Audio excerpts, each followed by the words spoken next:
Oke, baik. Assalamualaikum warahmatullahi wabarakatuh. Perkenalkan, nama saya Abizar Rasya dengan NIM C201253021. Pada kali ini saya akan menjelaskan tentang masalah transportasi, yaitu menggunakan aplikasi POMKM. Di sini saya akan menggunakan 3 metode, yaitu metode pertama, metode FAM, metode kedua yaitu metode MODI, dan yang terakhir metode Stepping Stone. Langsung saja kita masuk ke aplikasi POMKM. Baik, setelah kita masuk ke aplikasi POMKM, kita cari yang namanya transportation. Nah, setelah kita dapat transportation, kita masukkan data-datanya, yaitu ada pabrik, gudang, supply, dan demand atau permintaan. Nah, di sini kita lihat permintaan dari gudang 1, yaitu sebanyak 300. Kemudian permintaan dari gudang 2, yaitu sebanyak 200. Kemudian permintaan dari gudang 3 yaitu sebanyak 200. Nah, setelah itu kita lihat lagi supply-nya. Supply dari pabrik A yaitu sebanyak 100 unit. Kemudian supply dari pabrik C yaitu sebanyak 300 unit. Kemudian supply dari pabrik C yaitu sebanyak 300 unit.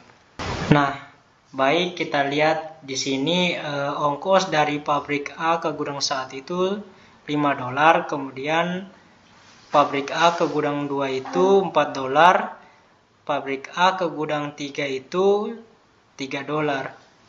Begitu juga pabrik B ke gudang 1 $8, pabrik B ke gudang 2 $4, pabrik B ke gudang 3 $3.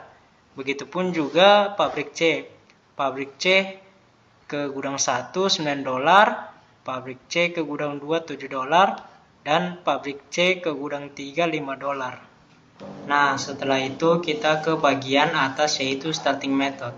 Kita cari di sini metode yang namanya metode FAM.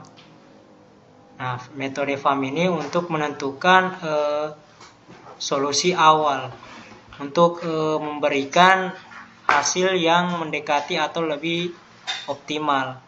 Nah, di sini kita ganti dulu metodenya ke metode FAM. Nah, di aplikasi POMKM ini dia sudah terhitung otomatis. Nah, di sini kita bisa melihat hasil dari metode FAM, transportation result. Di sini kita bisa melihat ada pabrik A mengirim 100 unit ke gudang 1. Nah, di sini kita lihat lagi di bawahnya. Pabrik B mengirim 200 unit ke gudang 2 dan 100 unit ke gudang 3. Kemudian kita lihat lagi di bawahnya, pabrik C. Pabrik C itu mengirim 200 unit ke gudang 1 dan 100 unit ke gudang 3 dengan biaya $3.900. Baik, setelah metode pertama tadi, kita lanjut ke metode kedua yaitu metode MODI. Di sini namanya yaitu marginal cost. Kita geser dulu ke samping. Nah, di sini itu marginal cost ini metode ini digunakan untuk mengecek apakah solusi di awal itu sudah optimal atau belum. Nah, di sini kita bisa melihat biaya peluang sel yang tidak terisi. Kita lihat jika ada nilai negatif berarti solusinya itu belum optimal. Di sini kita bisa lihat pabrik A ke gudang 2 dan ke gudang 3 itu bernilai 2. Pabrik B ke gudang 1 itu bernilai 1. Dan pabrik C itu ke gudang 2 bernilai 1 juga. Nah, kita lihat di sini tidak terdapat nilai negatif. Berarti hasilnya itu sudah optimal dan tidak perlu lagi melakukan perbaikan. Nah, baik, kemudian kita lanjut ke metode terakhir yaitu shipping list. Di sini ditampilkan hasil akhir distribusi menggunakan stepping stone. Pada metode stepping stone ini ditampilkan hasil akhirnya pada shipping list. Nah, di sini kita cari yang namanya shipping list. Nah, kemudian kita tekan.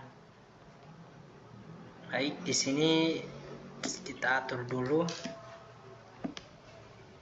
Nah, di sini kita lihat pabrik A ke gudang 1 yaitu sebanyak 100, pabrik B ke gudang 2 yaitu sebanyak 200, pabrik B ke gudang 3 yaitu sebanyak 100, pabrik C ke gudang 1 sebanyak 200, dan pabrik C ke gudang 3 sebanyak 100.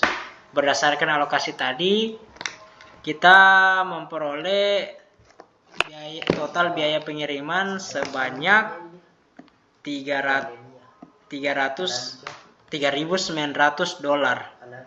Nah, jadi masalah transportasi tadi dapat kita selesaikan menggunakan metode FAM untuk solusi awal. Kemudian kita lanjutkan dengan metode stepping stone dan metode MODI untuk optimalitas. Dari hasil yang kita peroleh tadi ini, tidak ada menunjukkan nilai negatif, sehingga solusinya sudah optimal dengan total biaya sebanyak 3.900 dolar. Baik, itu saja sedikit penjelasan singkat dari saya. Jika ada kesalahan mohon dimaafkan karena kita juga sama-sama belajar. Saya akhiri penjelasan saya kali ini.